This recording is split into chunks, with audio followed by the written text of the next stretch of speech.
Tuesday, March 7th, 2023, in Ubud, Bali, Indonesia. We are on a crest, a ridge overlooking rice terraces and jungle ravines on each side of this ridge. And it's night, and we've gone for a long walk.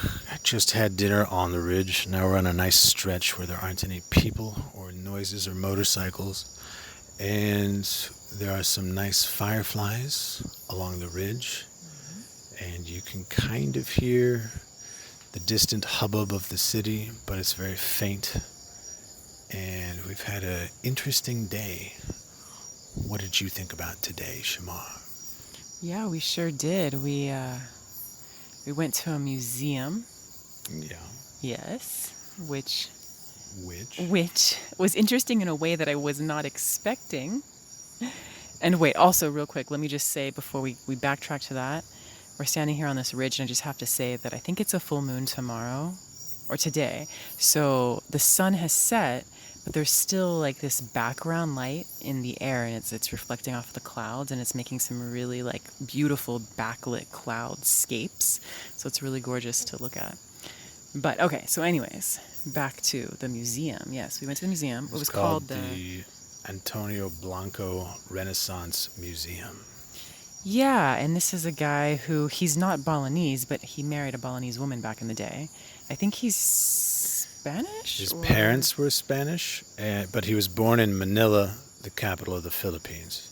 Yes, and so apparently he got to know the king back in the day, and in the 1950s, he met the king of Ubud, the same way that Walter Spies made friends with the king of Ubud.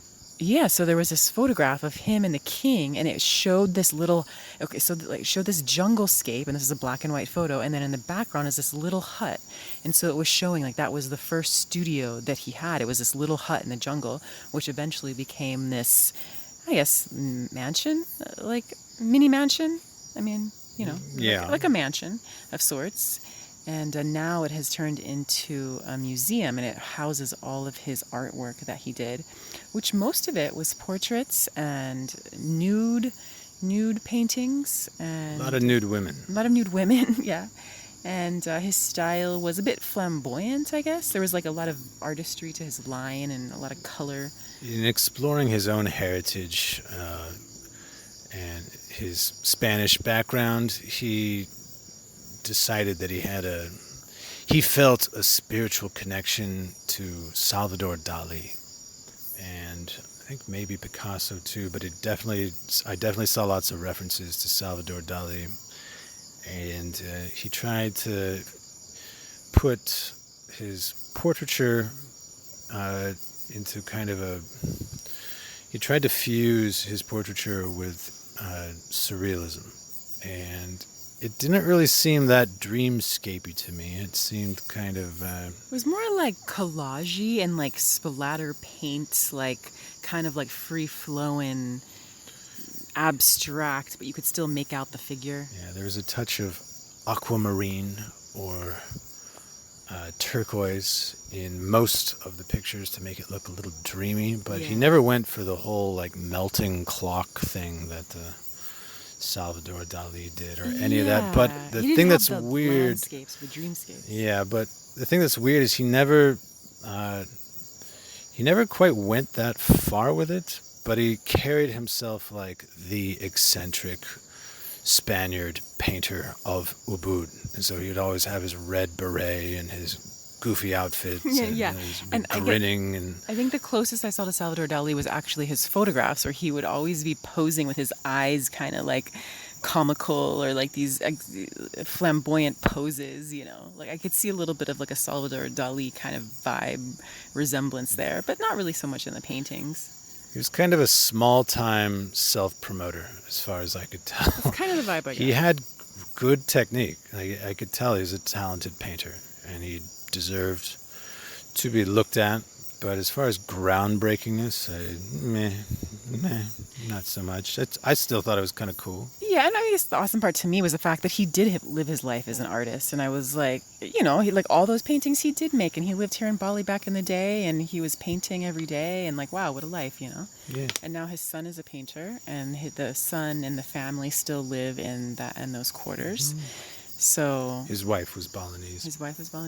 And yeah, so it was interesting, but actually what was even more interesting to me, because it was so unexpected, I thought we were just going to go look at paintings and drawings, but actually the grounds were really beautiful, and in the entranceway there were all these birds, like a macaw, an African gray parrot. There were some birds, I don't even know what they were called, but they're kind of almost like little monster looking birds. They're really strange. I've never seen them before. And there was a guy who got the birds, and he put them on Keith's shoulder and Keith's arms and Keith's head. And he just loaded them onto my hat, my forearms, my shoulders. Yeah, they it was were like, insane. One of them was trying to get my sunglasses off, like just a little bit, and I thought they were gonna shit all over me, but they didn't. I think you got lucky. Yeah, you got away without that One happening. of the birds relieved himself just barely not on my forearm where he was standing. Well, we got some great footage of that, and then he got me up in the picture and in the video, and I had the bird on my arm and on my shoulder, and it was pretty cool. But I just kept thinking to myself, like, oh my god, that bird's beak is so huge, and what if he takes a chomp out of my cheek or something, or takes my eyeball out? Yeah. But I was okay. We were good. Fun little place, very colorful. Yeah, we went up to the roof. That was cool. Yeah, there's some golden statues up top on the roof. We had a beautiful view out over more jungle and more Balinese buildings. Lots of statues. Kind of, I think they're supposed to be surrealistic, kind of flamboyant. Yeah. A lot of like angel type. Yeah, not like real gold, but like painted gold, obviously. And a lot of the picture frames were like that too. He took like almost not glittery, but shiny gold colored paint and put them on picture frames. It kind of looked like something you'd find in an attic somewhere. Yeah, it was like ornate, but like more of like a gaudy ornate kind of vibe. Yeah. Not really the style I so much like, but it worked. I guess Michael Jackson came. And, Oh, yeah. his first time to Indonesia, he visited this guy and like got his picture taken with him. And the guy was all about Michael Jackson, because you could tell the guy was trying to make himself into an eccentric celebrity himself. So Michael Jackson was, he is the eccentric celebrity. Yeah. Oh my god! And at the end of the tour, there was like gross. No, but should we even say what? Yeah, it was we should. Totally surprising. The guy, like, one of the people came up, and one of the people who worked in the museum, he's like, "Oh, do you want a little tour?" And I was like, "Yeah." So he was walking through all of these, framed photographs and newspaper clippings of Blanco's various highlights of his career and all that.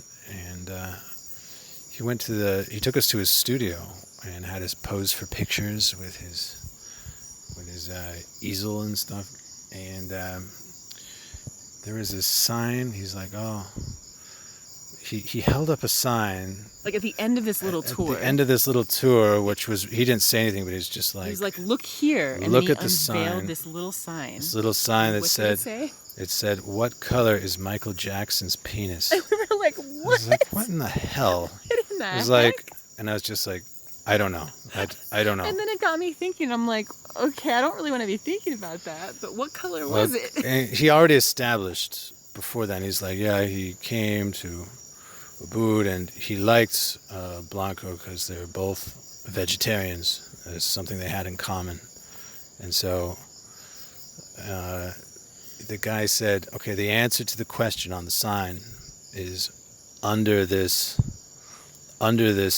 what was it? Like, it was like an upside down cup. Upside down cup. Like, close your eyes and count to 3. It's like, on 3, lift up the cup and you'll find the answer. I'm like, okay.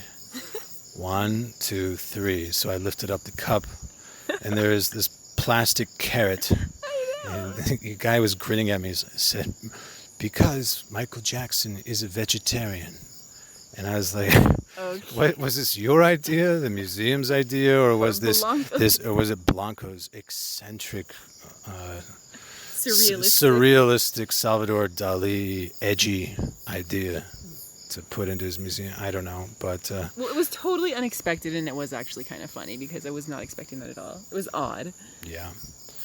So this guy kept taking pictures of us, which is cool. He took some pretty nice pictures. He had all these great like poses and angles, and man, he got some really good footage. I was impressed. Yeah, gave him a nice tip at Give him the a end. nice tip because he was like, He he was earned like it. a pro photographer. He was taking good pictures with the cameras. Yeah, those are really some of the only pictures we have so far of just you and me together too. He was really good at it. Yeah, interesting. Antonio Blanco, he built his studio and the museum, which is where his studio originally was, right near where Walter Spies had his place, and like across the road.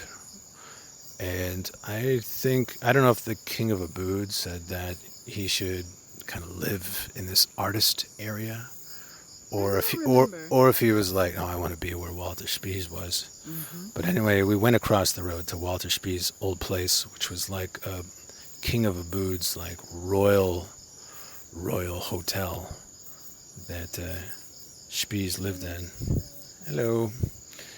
And we went there, and I got some ginger melon juice, like honeydew melon juice. Oh, so good. With ginger. It was nice. They had beautiful chime sounds, and it was overlooking the jungle valley with the view was palm trees and gorgeous. tropical birds flapping by. I mean, everywhere you go in Ubud, and we've lived in Ubud so far. Everywhere you go, there's just the most beautiful views. I wasn't about to spend a lot of money on a meal there, but I was like, dude, I need to take this in. Give me some honeydew melon juice with ginger. And man, and like on one side of this place is like there's scooters and motorcycles all going by, and it's all so loud. And then you take a few steps in, you go through these little doors, and then just like epic view of jungle and beautiful relaxing music. The fan is moving slowly, and it's just like something you imagine out of like one of those old-fashioned travel movies. Like, what's the one with is it Katharine Hepburn or the African Queen? I don't know why I'm thinking that. I never saw it. It's just something about it. It's so epic. Mm-hmm. Yeah. Yeah, beautiful. Everything's ornately carved, and the waitstaff, very cool. And we were actually on this ridge the other night, and there's an amazing hotel with a guy playing their little the xylophone. Do you remember what their native instrument is called? I don't remember. It's like a chime thingy that they hit with a little mallet. And so we had live music while we were drinking out of coconuts. And an infinity pool going to the edge of this big jungle ravine. Gorgeous. And a lot of Russians around here, actually. I keep wondering how that happens. If there's like full national mobilization for all adult males, but we keep seeing all these, they look pretty wealthy young Russian men on vacation. So how's that? And maybe they bought their way out of the draft. I guess. But yeah, lots of Russians. Most of the Americans we saw were at the yoga barn. That's the most, American English speaking that I've heard is everybody at the yoga barn. Other than that, mostly we've been surrounded by Italian, French. Lots of Germans. German, and a little bit of Indian, actually. There's a fair amount of Indians. Yeah. Yeah. A lot of Indians in like Indian restaurants that are packed with Indians. And there's people from Malaysia and other parts of Indonesia as well. And there's some people from China. So yeah, there's no like one dominant nationality amongst the tourists here. No, but I don't hear as many American English speakers. No. I think we're the only ones at our hotel. Yeah, for Was there maybe like one or two others that we never really talked to, but yeah, at the yoga barn, lots Lots of Americans. I'm not sure why. I'm assuming it's because if people just wanted to travel to a tropical, beautiful place from the United States, you've got all of Latin America for that. But if you want to go to New Age yoga mecca, Well, yeah, and Yoga Barn's kind of like... Yoga Barn's like that's the big yoga place in Ubud, which is like the epicenter of the whole wellness thing in Bali. And Bali's like...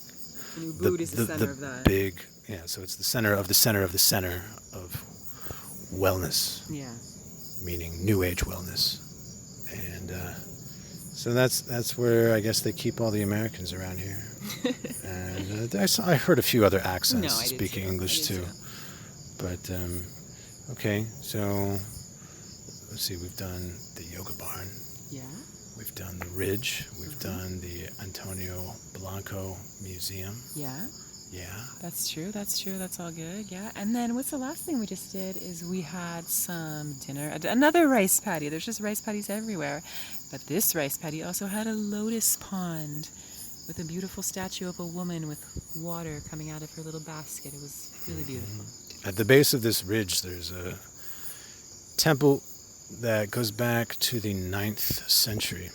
And it's a Hindu temple that was founded by a priest who thought that the energy was good at the base of the confluence of these two rivers, which is also where Walter Spies built his little abode, or had his little abode, and where Antonio Blanco had his little artist abode. So maybe there's a little magic in this area, but yeah, it's been good. Anything else? No, I mean, the only other thing is I started making a little series of movement videos and meditation videos and some like stretching videos. So I did some of that this morning in the yoga studio. And then we trekked up to this ridge. Actually, the reason we were going to create more of these videos, but in nature. I wanted to have like the rice paddy backdrop. And we were sweating up a storm, and we were trying to beat it with... we were trying to like get there at the perfect lighting before the sun went down. But in the end, we actually did not have success in creating any more of these videos. There was no place for me to really sit down off to the side without other people walking by. So that's one of the little projects that's kind of coming up here on the side. So it's cool to get it going, but not too much success with it today. We'll try again next time. Yep. Yeah. All right. I think that's good. I think that's good. So this has been March 7th, Tuesday, 2023 in Ubud, Bali, Indonesia. See you next time. All right. Bye.